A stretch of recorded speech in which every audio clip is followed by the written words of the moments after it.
السلام علیکم ورحمۃ اللہ وبرکاتہ. وعلیکم السلام ورحمۃ اللہ وبرکاتہ. کیا حال ہے آپ لوگوں کا؟ الحمد للہ. نحمده ونصلی علی رسولہ الکریم. اما بعد فاعوذ باللہ من الشیطان الرجیم. بسم اللہ الرحمن الرحیم. رب اشرح لی صدری ویسر لی امری واحلل عقدۃ من لسانی یفقہوا قولی.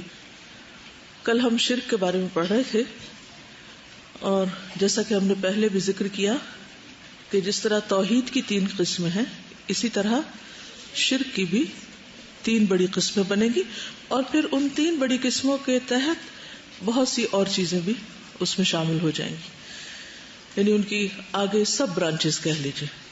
ٹھیک ہے؟ تو سب سے پہلے توحید کی قسم کیا ہے؟ ربوبیہ. کیا مطلب ہے اس کا؟ اللہ تعالی کو رب ماننا، اور رب ہونے کی حیثیت سے جو بھی اس کی صفات ہیں ان سب کو ایک اکیلے اسی کے اندر تسلیم کرنا، اور اس میں کسی کو اس کا شریک نہ ٹھہرانا. ٹھیک ہے؟ اگر کوئی شخص اللہ کے رب ہونے کا انکار کرتا ہے، مانتا ہی نہیں، وہ کہتا ہے کہ کوئی رب ہے ہی نہیں، تو اس کو کیا کہیں گے؟ جی، ملحد کہا جاتا ہے. عام طور پر اس کو مشرک نہیں کہتے، لیکن اگر دیکھا جائے، غور کیا جائے، تو وہ بھی شرک ہی کی ایک قسم ہے. یعنی براہ راست نہیں، ڈائریکٹ نہیں، انڈائریکٹ شرک ہی کی ایک قسم ہے. یعنی ایتھیزم جو ہے اس کو بھی ہم شرک فی الربوبیہ قرار دیں گے. ٹھیک ہے؟ کیونکہ وہ اللہ کے رب ہونے کا انکار ہے، ڈینائل ہے، ٹوٹل ڈینائل. ٹھیک ہے؟ اب آپ دیکھیے کہ یہ تو وہ کہتے ہیں کہ خالق کوئی نہیں، مالک کوئی نہیں، مدبر کوئی نہیں، لیکن اس کا انہوں نے ایک آلٹرنیٹ تلاش کیا ہوا ہے. کیا ہے وہ؟ Mother nature. گڈ. یعنی انہوں نے اس کو نیچر بنا لیا. نہیں، شرک اصل میں ہے کیا؟ اللہ کا حق کسی اور کو دینا. اللہ کا حق کیا ہے کہ ہم اسی کو خالق مالک مانیں، اور جب ہم اس کو کسی اور کی طرف لے جاتے ہیں، چاہے اس کا کوئی وجود ہے یا نہیں، لیکن اس کا کوئی نام رکھا ہوا. اہل مکہ نے بھی تو نام ہی رکھے ہوئے تھے نا. اللہ تعالیٰ نے فرمایا ان ہی الا اسماء سمیتموها انتم وآباؤکم. تم نے اور تمہارے باپ دادا نے کچھ نام رکھ لیے ہیں. وہ بھی ایگزسٹ نہیں کرتے تھے جن کے انہوں نے نام رکھے ہوئے تھے. آج بھی آپ دیکھیں کہ جس کو ہم غریب نواز کہیں یا پھر اس کو گنج بخش کہیں، یہ بھی تو صرف نام ہی ہے نا. کوئی اصل میں ہے تو کوئی نہیں نا گنج بخش.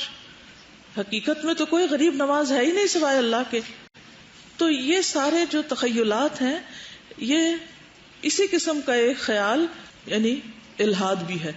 تو اس کو بھی ہم ایک طرح سے اسی کیٹیگری کے اندر شرک فی الربوبیہ میں لے کر آئیں گے. ٹھیک ہے؟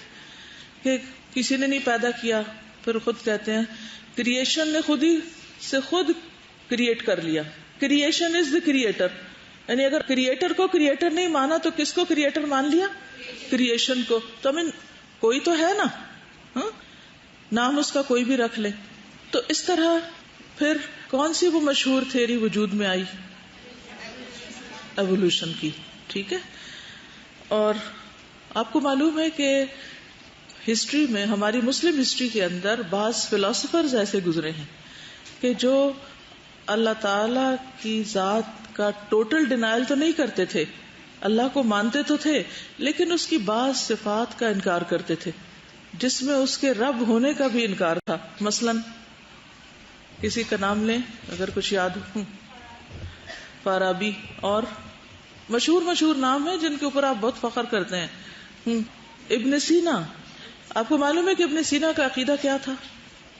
وہ یہ کہتا تھا کہ اللہ تو ہے، لیکن وہ سسٹینر اور نرشر نہیں ہے. یعنی خالق تو ہے لیکن رازق نہیں ہے. اور پھر یہ کہ اس نے بس ایک دفعہ پیدا کیا ہے، اس کے بعد چیزیں خود بخود کام کر رہی ہیں. تو یہ پارشل ڈینائل ہے. ٹھیک؟ اب ربوبیت کا پارشل ڈینائل جو ہے یہ بھی درست نہیں ہے. اس پر بھی آپ غور کریں. تو اس لیے توحید کے مکمل کانسیپٹ کو سمجھنا، اور پھر اس کے اپوزٹ شرک کو سمجھنا، اور پھر شرک کی ایک تو براہ راست اقسام ہے جو ہمارے معاشرے میں پائی جاتی ہیں. شرک فی العبادہ ہو گیا، شرک فی الطاعہ ہو گیا، لیکن شرک فی الربوبیہ بہت بڑی قسم ہے شرک کی، جس کی طرف سے عام طور پہ ہم غافل ہوتے ہیں، اور بعض اوقات مختلف طرح کی تھیریز، فلسفیز، نظریات پڑھتے پڑھتے وہ ہمارے بچوں کے اندر بھی انڈائریکٹ آ جاتی ہیں، اور وہ اسی طرح ہی مدر نیچر کی بات کر رہے ہوتے ہیں، نیچر خود ہی کام کرے گی، نیچر ایسے کرے گی، نیچر ویسے کرے گی، یعنی اللہ کا لفظ چھوڑ کے نیچر کو ہم نے سب کچھ سمجھ لیا. تو وہ کہتے ہیں کہ اللہ تعالیٰ بس ایک پرائمری کاز ہے کہ جس نے ایک دفعہ بس دھکا دے کے چلا دیا، وہ چلے جا رہا ہے سب کچھ خود بخود. کچھ رولز ہیں، کچھ لاز ہیں نیچر کے، جن کے تحت ہر چیز اب فنکشن کر رہی ہے. تو یہ بھی اللہ تعالیٰ کے حقوق کو دوسروں کی طرف منتقل کرنا ہے. اسی لیے وہ پھر نہ آخرت کو مانتے ہیں نہ جزا سزا کو مانتے ہیں. وہ کہتے ہیں بس بن گیا، ہو رہا ہے، یہی پر سب کچھ ختم ہو جائے گا. تو اس کو ڈی ازم کہتے ہیں، DEISM. ٹھیک، یعنی پارشل رب مانتے ہیں اس کو، فل رب نہیں مانتے. یہ ایک بہت بڑا فتنہ ہے کہ دنیا میں جو بھی ہوتا رہے گاڈ کو پرواہ نہیں. اگر وہ ہوتا تو ضرور انٹرفیئر کرتا. اس کا مطلب بس پرائمری کاز تھا، اس نے ایک دفعہ کر دیا، اور اس کے بعد اب لوگ مرے کہ جیئیں، قحط آئیں، کہ ہلاکت ہو یا بیماریاں ہو یا طوفان ہو یا سیلاب ہو. He is not there, he has nothing to do with his creation now. یہ سب چیزیں اس طرح جا کے کونے میں جگہ پکڑ لیتی ہیں کہ پھر کسی وقت وہ اٹھتی بھی ہیں تو پھر بندے کو پتہ ہی نہیں چلتا کہ ہو کیا گیا. یعنی سب کانشیس میں چلی جاتی ہیں ایسی چیزیں جو اندر سے عقیدے کو کھوکھلا کر رہی ہوتی ہیں. پھر اسی لیے ان کی نمازوں میں کوئی خشوع نہیں ہوتا، دھکے کے اوپر نماز پڑھتے ہیں، دعا نہیں مانگتے، نماز پڑھ بھی لیں. عام طور پہ آپ دیکھیں نا بچے کیا کرتے ہیں، یوتھ کیا کرتی، اور بس وہ اس لیے کر رہے ہوتے ہیں کہ ماں باپ نے کہہ دیا ہے. اس کے پیچھے کو ان کی موٹیویشن نہیں تھی، کیونکہ وہ چیزیں اندر بیٹھی ہوتی ہیں کہیں نہ کہیں کسی کونے میں. ہماری دعا کو نہیں سنی جانی. وہ ساری چیزیں کسی نہ کسی انداز میں انسان کے عمل، گفتگو کہیں نہ کہیں آ جاتی ہیں اور ہمیں ان کی خبر بھی نہیں ہوتی. تو اس لیے یہ کانسیپٹ جو ربوبیت کا ہے، اس کو بہت اچھی طرح پکا کرنے کی ضرورت ہے. اور ہم نے جب یہ پڑھا تھا کہ اللہ تعالیٰ خالق ہے اور پھر رازق ہے اور مالک اور مدبر ہے، کہ کس طرح اس نے پلان کیا کہ ہماری مثلاً باڈی ہے یا مختلف کائنات کے اندر چیزیں ہیں کس کس طرح فنکشن کریں. اور بعض اوقات ہمیں خود بھی نہیں پتا ہوتا کہ وہ کس طرح ہماری ادنا ضروریات کو بھی پورا کر رہا ہوتا ہے اور ہمیں نرش کر رہا ہوتا ہے. سارا پیچھے سے کر وہی رہا ہوتا ہے، لیکن ہم نام دوسروں کو دے رہے ہوتے ہیں. آگے چلیں. اصل میں جتنا ہمارے پاس ٹائم ہے اس میں تو صرف آپ کو سوچنے کا طریقہ بتایا جا رہا ہے، باقی تو پھر ہر ایک کی اپنی قسمت ہے کہ کتنا کتنا غور و فکر آپ کرتے ہیں. ٹھیک ہے، آج ہم پڑھیں گے انشاءاللہ دم اور تعویذ کے بارے میں. اب آپ دیکھیں کہ لوگ جب بیمار ہو جاتے ہیں تو علاج کے علاوہ اور کیا کرتے ہیں؟ دم درود کرتے ہیں، دم تعویذ کرتے ہیں. وہ کرنے چاہیے یا نہیں کرنے چاہیے؟ کتاب کھولیے، یہاں سے شروع کرتے ہیں، پھر اس کے بعد میں تھوڑی سی اور باتیں آپ کے ساتھ ڈسکس کروں گی. دم اور تعویذ. دم کس کو کہتے ہیں؟ دم دے دیا. دم کا لفظی معنی کیا ہے؟ پھونک، سانس، جان. جان بھی دم. اور تعویذ، تعویذ کا مطلب ہوتا ہے عبد یعبد، تعویذ پناہ لینا. دم اور تعویذ کے بارے میں درست رویے کو سمجھنا ضروری ہے، کیونکہ اس کے متعلق افراط و تفریط کا طریقہ اختیار کیا کہ افراط تفریط یعنی کمی بیشی. ایک گروہ دم تعویذ کا قائل اس قدر ہوا کہ شرکیہ اور غیر شرکیہ کی تمیز ختم ہو گئی، اور دوسرے نے اتنا رد کیا کہ جائز کو بھی حرام قرار دے دیا، جبکہ حلال کو حرام کرنا بھی اتنا ہی گناہ ہے جتنا حرام کو حلال کرنا. ٹھیک ہے، اس لیے درست چیز کیا ہے اسے جاننا ضروری. مسند احمد کے الفاظ ہیں من تعلق تمیمۃ فقد اشرک، جس نے تمیمہ لٹکایا اس نے شرک کیا. ایک اور حدیث کے الفاظ ہیں ان الرقی والتمائم والطول شرک، دم، تمیمہ اور دھاگے شرکیہ کام ہے. احمد اور ابو داؤد. لفظ الرقی رقیہ کی جمع ہے جس سے مراد شرکیہ دم ہے، اسی لیے رقیہ شرعیہ کس کو کہتے ہیں؟ جو شرعی دم ہے. اس کی ممانت ہے، یعنی کس کی؟ رقیہ شرکیہ کی. لیکن جائز کون سا ہے؟ شرعیہ. کیونکہ ہم دیکھتے ہیں کہ وہ دم جن میں شرکیہ الفاظ شامل نہ ہوتے تھے نبی اکرم صلی اللہ علیہ وسلم نے ان کی اجازت دی ہے. وہ دم جس میں اللہ کے نام، اس کی صفات اور آیات قرآنیہ تلاوت کی جائیں وہ آپ صلی اللہ علیہ وسلم سے ثابت ہیں اور جائز ہیں. عوف بن مالک فرماتے ہیں ہم زمانہ جاہلیت میں دم کیا کرتے تھے. ہم نے اس کے متعلق نبی اکرم صلی اللہ علیہ وسلم سے سوال کیا کہ اس کے بارے میں آپ کا کیا حکم ہے. آپ نے فرمایا کہ وہ دم میرے سامنے پیش کرو، یعنی کیا پڑھتے ہو؟ اگر اس میں شرک کی آمیزش نہیں ہو تو کوئی حرج نہیں. صحیح مسلم. جابر روایت کرتے ہیں رسول اللہ صلی اللہ علیہ وسلم نے رقی یعنی شرک یا دم کی ممانعت کر دی تو آل عمرو بن حزم عرض کرنے لگے اے اللہ کے رسول صلی اللہ علیہ وسلم ہمارے یہاں ایک دم ہے جس سے ہم بچھو کے کانٹے کا علاج کرتے ہیں اور آپ نے رقی سے منع کر دیا. پھر انہوں نے وہ دم نبی صلی اللہ علیہ وسلم کو سنایا. آپ نے فرمایا میں اس میں کوئی برائی نہیں پاتا, جو تم میں سے اس سے اپنے بھائی کو فائدہ پہنچانے کی استطاعت رکھتا ہو اسے چاہیے کہ وہ فائدہ پہنچائے. یعنی چیزیں جب تک کہ ان میں کوئی حرام یا شرک والی چیز نہ ہو ان کے استعمال میں کوئی حرج نہیں. یہ دم قرآن و حدیث کا نہ تھا مگر شرکیہ نہ ہونے کی بنا پر رسول اکرم صلی اللہ علیہ وسلم نے اسے جائز قرار دیا. اس کی تائید ایک اور حدیث سے بھی ہوتی ہے. شفا بنت عبداللہ فرماتی ہیں رسول اکرم صلی اللہ علیہ وسلم آئے اور میں سیدہ حفصہ کے پاس بیٹھی تھی. آپ نے مجھے فرمایا کہ تم حفصہ کو نملہ کا دم نہیں سکھا دیتی جیسے تم نے اس کو لکھنا سکھایا. ظاہر ہے کہ اگر یہ دم قرآنی آیات یا احادیث رسول پر مشتمل ہوتا تو ام المومنین اس خاتون کو سکھاتی نہ کہ وہ خاتون سیدہ حفصہ کو. اسی طرح آپ صلی اللہ علیہ وسلم نے فرمایا علیکم بالشفاءین العسل والقرآن. مشکات. 2 شفا قرآن اور شہد کو اپنے اوپر لازم پکڑو. فی فاتحۃ الکتاب شفاء من کل داء. مشکات. سورۃ فاتحہ میں ہر بیماری کے لیے شفا ہے. شہد کو کھانے سے اور قرآن کو دم کرنے سے آرام آئے گا. یہ ایک طریقہ ہے جسے طب ربانی کہا جاتا ہے. ابن التین فرماتے ہیں هو الطب الربانی فاذا كان على لسان الابرار من الخلق حصل الشفاء باذن اللہ تعالی. تفسیر العزیز الحمید. یہ طب ربانی ہے بس جب مخلوق میں سے نیک لوگوں کی زبان سے دم کیا جائے تو اللہ کے حکم سے شفا ہو جاتی. عن شتیر ابن شکل ابن حمید عن ابیہ قال قلت یا نبی اللہ علمنی تعویذا اتعوذ به قال قل اللهم انی اعوذ بک من شر سمعی وشر بصری وشر لسانی وشر قلبی وشر منی. صحابی فرماتے ہیں اے اللہ کے نبی صلی اللہ علیہ وسلم مجھے تعویذ یعنی اللہ کی پناہ میں کیسے آؤں سکھائیے تاکہ میں اس سے پناہ حاصل کروں. آپ نے فرمایا کہو اے اللہ میں تیری پناہ میں آتا ہوں اپنے کان آنکھ دل زبان اور خواہشات کے شر سے. ابو الحسن عبید اللہ مبارک پوری نے اس حدیث کی تخریج میں لکھا ہے کہ یہ حدیث صحیح سند کے ساتھ ہے. تمائم. تمائم یہ تمیمہ کی جمع ہے. تمائم ان تعویذات کو کہا جاتا ہے جو نظر بد سے محفوظ رہنے کے لیے بچوں کے گلے میں ڈالے جاتے ہیں, دھاگے وغیرہ. اگر یہ تعویذ قرآنی آیات پر مشتمل ہو تو بعض اہل علم نے ان کو جائز قرار دیا, سب نے نہیں, جن میں سیدہ عائشہ اور سیدنا عبداللہ ابن عمرو ابن العاص شامل ہیں, اور ناجائز قرار دینے والوں میں سیدنا عبداللہ ابن مسعود ہیں. یونس بن حباب کہتے ہیں کہ میں نے ابو جعفر سے تعویذ لٹکانے کے بارے میں پوچھا تو انہوں نے کہا ٹھیک ہے بشرطے کہ وہ اللہ کی کتاب یا نبی صلی اللہ علیہ وسلم کے کلام سے ہو, اور مجھے حکم دیا کہ میں بخار کا اس سے علاج کروں. یونس بن حباب کہتے ہیں کہ میں نے مدرج الفاظ چوتھی کے بخار کے لیے لکھے جسے دم جبریل علیہ السلام بھی کہا جاتا ہے. اللہم رب جبرائیل و میکائیل و اسرافیل اشف صاحب الکتاب. اے اللہ جو جبرائیل کا رب, میکائیل اور اسرافیل کا رب ہے, اس صاحب تعویذ یعنی لکھنے والے کو شفا دے. قرآن کا تعویذ لٹکانے کا فتویٰ جائز اور ناجائز دونوں پہلو رکھتا ہے, مگر افضل طریقہ یہ ہے کہ بیمار کے لیے دعا کی جائے.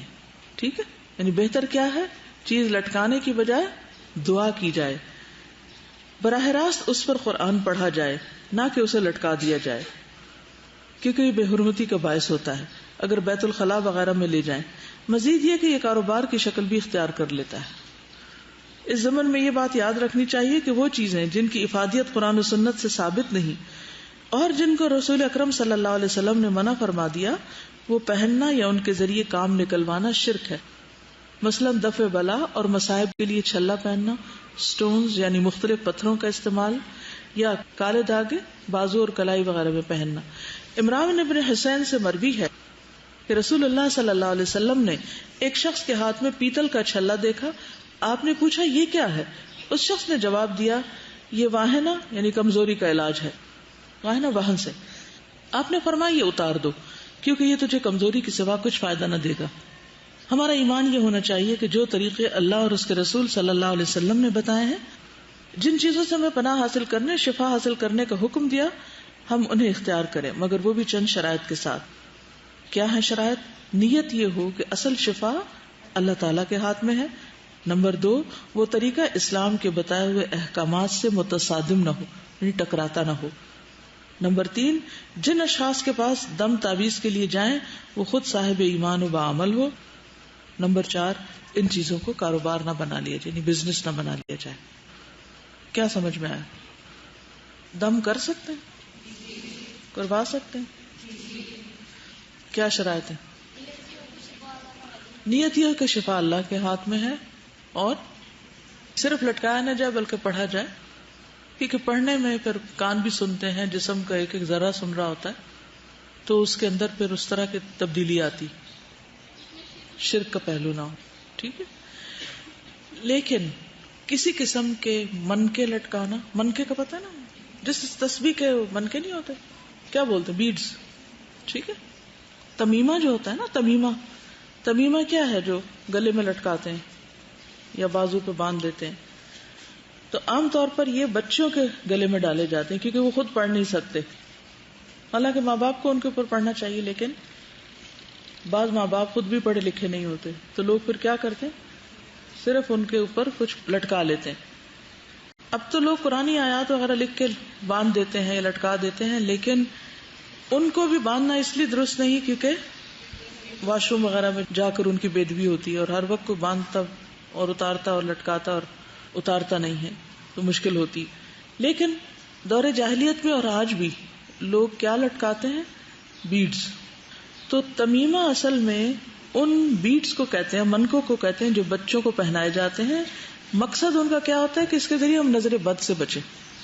آپ کے یہاں کوئی اور ایسا کانسیپٹ پایا جاتا ہے کہ بچوں کو نظر سے بچانے کے لیے کیا کرتے ہیں، چھری رکھتے ہیں پاس؟ دیکھیے 2 چیزیں ہیں، ایک ہے ابھی نظر شظر کچھ نہیں لگی، پروٹیکشن کے لیے کچھ کام کیے جا رہے ہیں، اور ایک ہے نظر لگ چکی ہے اور علاج کے لیے کیے جا رہے ہیں. تو ان دونوں میں بھی فرق سمجھیے. وہ جو پہلے سے ہی لٹکا دیتے ہیں، جب بچہ پیدا ہوتا ہے تو کچھ باندھ دیتے ہیں، کچھ لٹکا دیتے ہیں، کچھ پاس رکھ دیتے ہیں، اور کیا کیا کرتے ہیں، بلیک کلر کی بینگل پہنا دیتے ہیں. ایک ہے وہ ایکشن جو ابھی کچھ بھی نہیں ہوا، بچہ صحیح سلامت ٹھیک ٹھاک ہے اور کچھ کام کیے جا رہے ہیں کہ ہو نہ جائے. تعویذ کا مطلب کیا ہوتا ہے، پناہ لینا. وہ کس کی پناہ لے رہے ہوتے ہیں، اس خاص چیز کی، کہ یہ چیز بچائے گی. یہ کانسیپٹ غلط ہے، اس کو سمجھنا ضروری ہے. ابھی آپ مکس کر رہے ہیں اس کو، یعنی یہ غلط کیوں ہے. سٹون پہننا کیا کلی طور پہ منع ہے؟ کیونکہ کل مجھے کسی نے سوال لکھ کے بھیجا کہ نبی صلی اللہ علیہ وسلم کے ہاتھ میں پتھر کی انگوٹھی ہوتی تھی، بجا فرمایا آپ نے. اسی لیے میں نے جب بات شروع کی تھی تو اپنی انگوٹھی دکھائی تھی. ٹھیک، تو کیا نگینا یا پتھر یا کوئی بھی کلرڈ پتھر پہننا منع ہے؟ یہ نہیں منع. کیا منع ہے؟ یہ سوچنا کہ اس پتھر کے پہننے سے میرے مال و دولت میں اضافہ ہو جائے گا، یا مجھے صحت ہو جائے گی، یا قسمت اچھی ہو جائے گی. یہ غلط ہے. یہ عمل کیا ہے کہ میں کسی بھی شر سے بچنے کے لیے اس پتھر کی پناہ لے رہی ہوں، اس کو اپنا محافظ بنا رہی ہوں. امام زامن کا نام سنا ہوا ہے؟ وہ کیا ہوتا ہے، باندھتے ہیں. کب باندھتے ہیں؟ سفر پہ جاتے ہوئے. کیا سوچ کے باندھتے ہیں؟ یہ حفاظت کرے گا. ضامن کا کیا مطلب ہے؟ ضمانت دینے والا. کس چیز کی ضمانت دینے والا؟ حفاظت کی، کہ کچھ نہیں ہوگا.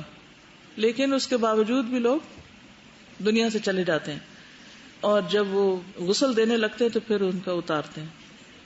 تو اس کانسیپٹ کو پہلے سمجھیے کہ معاشرے میں ہوتا کیا ہے. کیونکہ جب آپ کسی کا کچھ لٹکا ہوا دیکھیں، آپ کہیں غلط ہو گئے، کیسے غلط، تو آپ کہیں گے نہیں ہم نے پڑھا تھا، وہ استاذہ نے بتایا تھا غلط ہے. یہ کوئی دلیل نہیں ہے کہ فلاں نے بتایا تھا. خود عقل سے کام لیجئے کہ کیوں غلط ہے، کیوں غلط ہے. کوئی بتائے گا؟ بتائیے. یعنی اس مخصوص چیز کی وجہ سے ہم محفوظ ہیں، یعنی اس کو نفع نقصان کا مالک سمجھ لیا ہم نے، ہم اس کا سہارا لے رہے ہیں. یہ ہے اصل غلط چیز. تو کوئی بھی چیز جو اس کے مشابہ ہو، ضروری نہیں کہ صرف من کا ہو، اینی آبجیکٹ جس سے یہ امید وابستہ کر لی جائے کہ اب مجھے کچھ نہیں ہوتا کیونکہ میرے ہاتھ میں فلاں چیز ہے. یا میرے ساتھ وہ چیز ہے، یا میرے پاس وہ چیز ہے. ٹھیک ہے. پھر لوگ کہتے ہیں کہ یہ مختلف بیماریوں سے بھی بچاتے ہیں. بعض لوگ گھر میں کچھ لٹکا دیتے ہیں. ایک ہے جسم پہ لٹکانا، کچھ لوگ گھر میں لٹکاتے ہیں. مثلا کیا کیا لٹکاتے ہیں؟ ہارس شو. اچھا، الٹی جوتی لٹکاتے ہیں بعض اوقات دروازے کے پیچھے. بلو آئے ہوتی ہے، ہنڈیاں رکھ دیتے ہیں. اور آپ نے کبھی دیکھا ہوگا گاڑیوں میں بیٹھے ہوں تو وہ زنجیر کے ساتھ چھوٹے چھوٹے جوتے لٹک رہے ہوتے ہیں. تو آپ کیا سمجھتے ہیں ان کو دیکھ کے؟ وہ آپ سمجھتے ہیں کہ یہ شاید ایسے ڈیکوریشن ہے. ڈیکوریشن نہیں ہوتی، وہ بھی حفاظت کے لیے لٹکا رہے. جوتے حفاظت کرنے لگ گئے ہیں. یعنی عقل کدھر گئی؟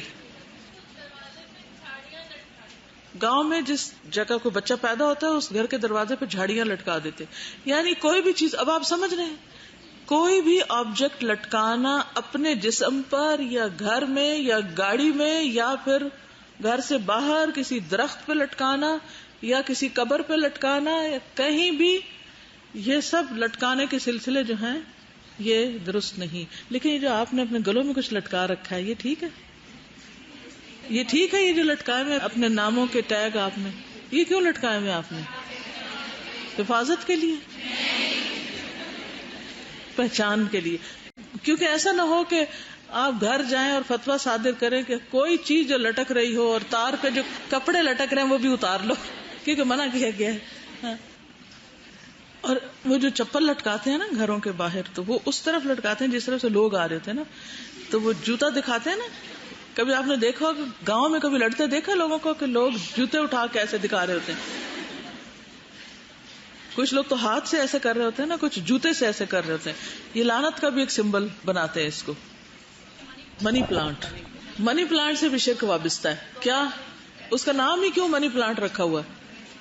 خوش بختی کی علامت ہے، اور جس کے گھر میں وہ فلرش کر جائے وہ گھر والے بھی اور باہر والے بھی سب بہت خوش ہوتے ہیں کہ اب خوب پیسے آئیں گے. اس طرح کی سوچ بھی دل میں رکھنا وہ بھی درست نہیں. وہاں بھی شرک کا شائبہ، کیونکہ بعض شرک بغیر آہٹ کے اندر آ جاتے ہیں، تو بہت ہی الرٹ ہونے کی ضرورت ہے. دیکھیے گھر میں ایک بڑے بڑے دروازے اور کھڑکیاں ہوتے ہیں نا، تو بعض اوقات آپ ان کو بھی بند کرتے پھر بھی مچھر آ جاتے ہیں. تو پھر آپ کیا کرتے ہیں؟ کہاں سے آئے؟ سورس معلوم کرتے نا. چھوٹے چھوٹے کہیں سے ہولز رہ جاتے ہیں. کبھی دروازے کی پوری وہ فٹنگ نہیں صحیح ہوتی، کوئی نیچے سے، کوئی ادھر سے، کوئی ادھر سے، کبھی کموڈ سے، اور کبھی اگر نالیوں کی ڈھکن نہ دے وہاں سے کچھ نیچے سے نکل آتا ہے. تو اس سے تو ہم ایک ایک سوراخ کو دیکھتے ہیں. یہ چیز گھر میں آئی تو آئی کہاں سے، پیدا ہوئی تو ہوئی کہاں سے؟ کیونکہ ہم ان سب سے ڈرتے ہیں نا. شرک کا ڈر ہی کوئی نہیں. تو کس دروازے سے کیا داخل ہو گیا، یہ بہت ہی آنکھیں کھول کے روشنی میں رہنے کی ضرورت ہے. چلیے، تو تمیمہ کیا ہوا؟ تمیمہ منکے ہوتے ہیں کالے یا سفید، دھاگے میں پرو کے گردن میں لٹکائے جاتے ہیں. ٹھیک ہے. قرآن میں آتا ہے کہ جب مرنے والے کی جان حلق کے قریب ہوتی ہے تو اس وقت کیا کہتے ہیں؟ وقیلا من راق. وہ جو راق ہے جھاڑ پھونک کرنے والا.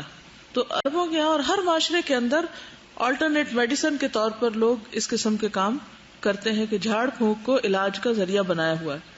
لیکن کس چیز سے جھاڑنا اور کس سے نہیں، یہ جاننا بہت ضروری ہے. تو کوئی چیز لٹکانے کے معاملے میں 2 اوپینین ہیں، یاد رہے گا. اور اگر صحابیوں کے نام بھی یاد ہو جائیں تو زیادہ اچھا ہے. کس نے جائز قرار دیا ہے؟ یعنی کہ اگر اس میں قرآن کی آیت ہے، مثلاً کسی نے کوئی قرآن کی آیت لکھ دی اور اس کو کہیں بند کر کے رکھ دیا گیا یا لٹکا دیا گیا گلے میں یا کہیں گھر میں. بعض لوگ کہتے ہیں نا کہ اگر اللہ کا فلاں نام لکھ کے رکھ دو تو مثلا یا حفیظ لکھ کے رکھ دو تو کوئی بھی چور نہیں آتا، فار ایگزامپل. اب نام اللہ کا اللہ ہی کو پکارا گیا اور کہیں لکھ کے رکھا ہوا ہے. اب بعض تو اس کو جائز قرار دیتے ہیں، بعض اس کو بھی نہیں جائز قرار دیتے. کون جائز قرار دیتا ہے؟ حضرت عائشہ اور عبداللہ ابن عمرو ابن العاص. اور کون جائز نہیں کرتا؟ ابن مسعود. ابراہیم نخعی کہتے ہیں صحابہ قرآن کے تمائم اور غیر قرآن کے تمائم سب کو ناپسند کرتے تھے. تو جو راجح اوپینین ہے، یعنی دونوں رائے موجود ہیں اگرچہ، لیکن ان میں سے جو راجح ہے وہ یہ ہے کہ نہ لٹکایا جائے تو بہتر ہے. ٹھیک ہے، نہ لٹکانا بہتر ہے. لیکن ممانعت کی کوئی دلیل نہیں ہے کہ کیوں نہ لٹکایا جائے. تو اس لیے پھر قرآن اور اللہ کے نام الاسماء الحسنی کے ساتھ اگر کوئی کر لیتا ہے تو اس کو آپ اگنور کر سکتے ہیں، ٹھیک ہے، کیونکہ بعض لوگ پڑھ ہی نہیں سکتے، یعنی اگر اس کی رخصت ہے نا تو کس لیے؟ کبھی آپ کی کسی ایسے شخص سے ملاقات ہے کہ آپ اس کو 10 دفعہ کوئی آیت پڑھائیں، آیت الکرسی سکھائیں، وہ پھر بھی نہیں پڑھ سکتے، ہوتا ہے نا، لیکن ان کی صلاحیت ہی نہیں ہے. اب ایسے لوگوں کے لیے کیا علاج ہو؟ ان کو بھی تو ضرورت ہے نا آیت الکرسی کی. اب آپ دیکھیے کہ ان کی رائے یہ ہے کہ اگر ہم قرآن کی آیات لٹکانے کی اجازت دیں گے تو اس سے لوگ دوسری چیزیں بھی لٹکانے لگ جائیں گے، تو پھر دروازہ کھل گیا تو لوگوں نے کہیں رکنا نہیں، تو بہتر ہے دروازہ بند ہی رہے. اور یہ کہ قرآن کا لٹکانا بچوں کے گلوں میں ویسے بھی بے حرمتی ہے، بچے نیچے الٹے لیٹ رہے ہوتے ہیں. اب مثلا آپ نے قرآن مجید کا تعویذ بنا کے گلے میں ڈال دیا یا اس کے کپڑوں میں لگا دیا، اب بچہ پہلے سیدھا لیٹا ہوا تھا پھر وہ الٹا ہو گیا، اب تعویذ کہاں آ گیا؟ بچہ اوپر ہے اور قرآن کی آیت نیچے آئی ہوئی ہے، کیونکہ وہ سوتے جاگتے ہر جگہ پہنا ہوا ہوتا ہے. تو بید بھی ہے یا نہیں ہے؟ تو پھر نہیں لٹکانا چاہیے نا. اگر کسی بڑے نے پہنا ہوا ہے تو واش روم جائے گا، تو بید بھی ہے یا نہیں ہے؟ کیونکہ قرآن کی بھی ایک عظمت ہے، اس کی عزت ہے، اس کی تکریم ہے. اور اس کی دلیل ریسنٹلی میں نے پڑھی کہ نبی صلی اللہ علیہ وسلم نے ایک مرتبہ یہود کے ساتھ جب بات چل رہی تھی تو ان سے کہا کہ جاؤ تورات لے کر آؤ اور تورات میں یہ حکم دکھاؤ کہ کیا لکھا ہو. تو جب تورات لائی گئی تو آپ صلی اللہ علیہ وسلم نے اپنے گود میں پہلے تکیہ رکھا اور اس کے اوپر تورات کو رکھا. قرآن مجید تو اس وقت بک کی فارم میں نہیں تھا نا، کوئی ہڈی پہ، کوئی کسی چیز پہ، کوئی کسی چیز پہ، لیکن تورات اس وقت ایک خاص مخصوص شکل میں تھی، سکرولز کی شکل میں. تو اس کو آپ نے زمین پہ نہیں بچھا دیا، اس کو آپ نے ایسے ہی نہیں بلکہ ایک پراپر شکل میں ایک عزت اور احترام کے ساتھ اس کو کھولا. حالانکہ اس کا پتا تھا کہ اس میں تبدیلیاں ہو چکی، مگر اگر کچھ بھی حصہ اس میں اللہ کے کلام کا تھا یا وحی کا تھا تو اس کا ایک احترام. تو بعض لوگوں کو میں نے دیکھا ہے کہ وہ زمین پر ایسے قرآن مجید رکھ دیتے ہیں، ادھر ادھر رکھ کے چھوڑ دیتے ہیں، یا ادب احترام نہیں کرتے، تو یہ درست نہیں ہے. تو تمام یہ تمیمیں یا تعویذ بنا نہیں سکتے، اور چیزوں کے قرآن کے ہی بنیں گے، اللہ کے نام کے بنیں گے، اور اگر اللہ کے نام کے بنتے ہیں تو ان کے ادب احترام میں کمی کا اندیشہ ہے، اس لیے بہتر یہ ہے کہ ایسی چیزیں نہ کی جائیں. پھر اسی طرح کوئی ایسا تعویذ بھی نہیں پہننا چاہیے اور نہیں لینا دینا چاہیے جس میں عربی کے علاوہ کوئی اور زبان لکھی ہوئی ہو، یا وہ سمجھ نہ آ رہی ہو، یا وہ الٹے طریقے سے لکھی ہوئی ہو، یا وہ ہندسوں پر مشتمل ہو، فگرز ہوں. یہ جو کالمز بنا کے لکھنا اور اس طرح کی چیزیں، یہ بھی درست نہیں. اپنے پاس سے من گھڑت، پھر وہ یہ ہے کہ یہ چیز بچائے گی، اتنی دفعہ لکھیں گے تو ضرور ہوگا، یہ ٹھیک نہیں. اور تیسری بات یہ ہے کہ اگر کوئی مثلا قرآن مجید یا کسی بھی چیز کو لکھ کے رکھتا بھی ہے کسی وجہ سے، تو اس کا یہ عقیدہ ہو کہ شفا یا حفاظت اللہ ہی کی طرف سے ہے، اللہ تعالیٰ کرتا ہے. پھر اسی طرح حضرت عائشہ سے جو منسوب ہے نا کہ انہوں نے اس کو جائز قرار دیا، تو اس کے بارے میں بھی مزید وضاحت یہ ہے کہ مصیبت آنے سے پہلے لٹکانے کو وہ جائز نہیں قرار دیتی تھی. ہاں اگر کسی کو کوئی تکلیف آ گئی ہے تو اس کے بعد بطور علاج استعمال کرنے کی اجازت دیتی تھی. سمجھ آ گئی؟ یعنی بے وجہ لٹکانے کی نہیں، بلکہ اگر کوئی تکلیف آ گئی تو اس کے علاج کے طور پر. صحیح ترغیب و ترہیب میں آتا ہے. حضرت عائشہ فرماتی ہے کہ تمیمہ وہ نہیں جو مصیبت آنے کے بعد لٹکایا جائے، بلکہ تمیمہ یعنی تعویذ وہ ہے جسے کسی مصیبت کے لاحق ہونے سے پہلے لٹکایا جائے. ٹھیک ہے، یعنی ایسے ہی خواہ مخواہ میں نہیں کوئی چیز لٹکائے رکھیں. اگر کچھ ڈالنا بھی ہے یا رکھنا بھی ہے تو جب کوئی تکلیف آ گئی تو تکلیف کے علاج کے طور پر. ٹھیک، مصیبت سے پہلے صرف حفاظت، پروٹیکشن کی دعائیں. یہاں ایک کارڈ بھی ہے حفاظت کی دعائیں کے نام سے. ایاک نستعین میں بہت سی دعائیں آپ کو بتائی گئی ہیں دشمن کی شر سے بچنے کے لیے، اور یہ ان سب دعاؤں کا پڑھنا درست. اگر آپ ایاک نستعین میں دیکھیں نا تو وہ دلیل وہاں دی ہوئی ہے کہ نبی صلی اللہ علیہ وسلم نے ایک بچی کو دیکھا جس کا رنگ زرد ہو چکا تھا. ٹھیک ہے، تو آپ نے فرمایا کہ اس کو نظر لگی ہے. یعنی جسمانی طور پر انسان صحت مند نظر نہیں آتا، اس کے رنگ میں یا اس کی آنکھوں میں یا اس کے ایک اب نارمل بہیویئر ہو جاتا ہے، اور فزیکلی کوئی ایسی ریزن نہ بخار ہے نہ کچھ اور ہے، یعنی غیر مرئی اثرات محسوس ہوتے ہیں. یہ حدیث بہرحال موجود ہے کہ نظر ایک انسان کو قبر میں اور اونٹ کو ہانڈی میں اتار دیتی ہے، یعنی ذبح کرنا پڑ جاتا ہے صحیح اس کے اثرات. جی بعض لوگ حروف مقطعات لکھ دیتے ہیں، اب کسی کو کیا پتا ان کا معنی کا. تو وہ نہیں لکھنے چاہیے. لوح قرآنی کے نام سے لوگوں نے لکھے ہوتے ہیں, سمجھ آ گئی؟ لوح قرآنی کے نام سے جو حروف مقطعات ہر جگہ لکھ کے لوگوں نے رکھے ہوئے ہوتے ہیں, ان کو بھی نہیں لٹکانا چاہیے, کیونکہ ان کا تو مطلب ہی نہیں پتا کسی کو. بعض لوگ گھروں میں نقش لگاتے ہیں کہ نقش نوری لگاتے ہیں کہ اگر آپ گھروں میں یہ لگائیں گے تو اس سے جھگڑے نہیں ہوں گے, فتنہ فساد نہیں ہوگا, حفاظت ہوگی, چوری نہیں ہوگی. ایسی تمام چیزیں درست نہیں. وعلیکم السلام. میں نے جو ایک چیز دیکھی تھی, ایک دفعہ ٹی وی پہ کوئی کوکنگ شو آ رہا تھا, تو میں صرف اس لیے آئی ہوں بتانے کے لیے کہ بعض اوقات لگتا ہے چیزیں بہت ہارملیس لگتی ہیں, لیکن اگر عقیدہ بھی اگر ہم نے نہ پڑھا ہو تو پھر تو ہم بالکل بھی اس میں گرنے کے قابل ہو جاتے ہیں. وہ کوکنگ شو تھا, وہ جیسے کالز آتی ہیں تو اس میں ایک کال آئی اور انہوں نے کہا کہ وہ جو آپ نے ایک دفعہ کوئی طریقہ بتایا تھا چیزیں گم ہو جائیں تو کیسے ڈھونڈیں, تو وہ تو ذرا سے دوبارہ ایکسپلین کر دیں. تو انہوں نے کہا ہاں وہ بہت زیادہ فرمائش اس کی آتی ہے, چلے میں آپ کو بتا ہی دیتی ہوں, ویسے بھی تو 1 ہی منٹ کا تو کام ہے. تو آپ نے بس کیا کرنا ہے کہ کوئی بھی چیز جو گمی ہوئی ہے نا تو وہ ذہن میں لائیں کہ وہ کیا گمی ہوئی ہے, اور دیوار سے پتہ 3 فٹ دور کھڑے ہو جائیں اور اپنے ہاتھ سے اس کے اوپر لکھنا ہے یا موسیٰ یا کلیم, یہ دیوار پہ لکھ دیں. اب موسیٰ علیہ السلام پیغمبر ہیں, کیا ہو گیا ان کا نام لکھیں, اچھا یا موسیٰ یا کلیم لکھ دیں, بس چیز مل جائے گی فوراً. لیکن جب وہ مل جائے نا تو اس میں اہم نقطہ یہ تھا کہ اس کو اب اپنے ہاتھ سے مٹا دینا ہے. وہ جہاں پہ بھی کھڑے ہو کے آپ نے کیا تھا نا تو ہوا میں اشارے میں جیسے لکھا تھا ایسے ہی وائپ کر دینا, ورنہ پتہ نہیں کیا کیلیمٹی آ جائے گی یا کیا ہو جائے گا. اب اس کے بعد انہوں نے پتہ نہیں کتنی دفعہ یہ بات ریپیٹ کی کہ بیٹا میں آپ کو جو یہ کلو بتا رہی ہوں نا یہ انتہائی افیکٹو ہے. اور پھر کالز اور آنی شروع ہو گئی کہ ہاں جی ہم نے یہ کیا ہوا تھا تو ہماری فلاں چیز جو تھی وہ بھی مل گئی اور وہ بھی مل گیا. میں اس وقت یہ سوچ رہی تھی کہ جو بچے ہیں یا اتنے زیادہ ناسمجھ لوگ ہوتے ہیں بیچارے سیدھے سادے, ہر قسم کے لوگ دیکھ رہے ہوتے ہیں. اس میں اب کیا, نہ کوئی خرچ ہے, نہ کہیں جانا ہے, نہ کوئی دھاگا چاہیے, نہ کا تعویذ, کچھ بھی نہیں چاہیے نا. Just have to do this شرک کہ آپ کسی پیغمبر کو بلا رہے ہیں مدد کے لیے. اور آپ میرا بہت عرصے سے بچپن سے یہ بلیف ہے کہ ہم لوگ جو اسلام ہے اس کو ہم پڑھیں گے تھرو قرآن, تھرو حدیث, اور اس کے بعد صحابہ اور پھر کچھ اور. میرے نزدیک علم اس طرح سے ٹرانسفر ہوا, اسی لیے سب مسلمانوں نے حدیث کلیکٹ کرنے کے لیے محنت بھی کی. لیکن ہی ہیڈ اے بلیف کہ ایک تو یہ والا نالج ہوتا ہے اور ایک روحانی نالج ہوتا ہے جو اللہ تعالیٰ کسی کو بھی دے دیتے ہیں. And when he gets the روحانی نالج تو اس کو پھر حدیث کی اوتھینٹک ہونے کا اس کو خود سے پتا ہوتا ہے.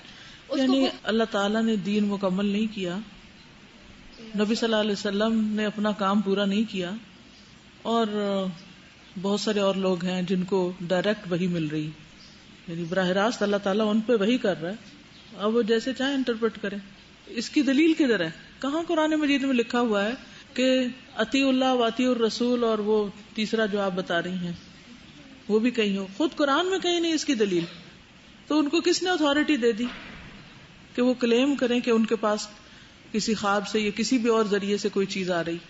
ٹھیک ہے نا. تو ہمارا معیار کسی بھی چیز کو لینے کا لوگوں کے دعوے نہیں, ہر کوئی اپنی اپنی مرضی سے کلیم کرتا رہے گا کہ ایسا ہو جائے گا یا ہوتا ہے یا ہونا چاہیے, لیکن اس کے دعوے کو ہم کس طرح ایکسپٹ یا ریجیکٹ کریں گے؟ کیا کرائیٹیریا ہمارے پاس؟ اپنی عقل سے, دل سے, خواہشات سے نہیں. دیکھیں گے کہ قرآن نے کیا بتایا. اگین واپس وہیں جائیں گے کہ وہاں کوئی لکھا ہوا ہے ایسی کوئی چیز ہے, اگر ہے تو ہم کوئی حرج نہیں. اور پھر قرآن نے کہا ما آتاکم الرسول فخذوہ, کسی اور کا نام لیا, وما نہاکم عنہ فانتہوا. تو اگر رسول نے نہیں دیا تو بس نہیں دیا, کسی اور سے لینے کی ضرورت ہی نہیں. چلیے اب جادو کے بارے میں ہے, ٹائم ختم ہے تقریباً. سبحانک اللہم و بحمدک اشہد ان لا الہ الا انت استغفرک و اتوب الیک. السلام علیکم و رحمۃ اللہ وبرکاتہ.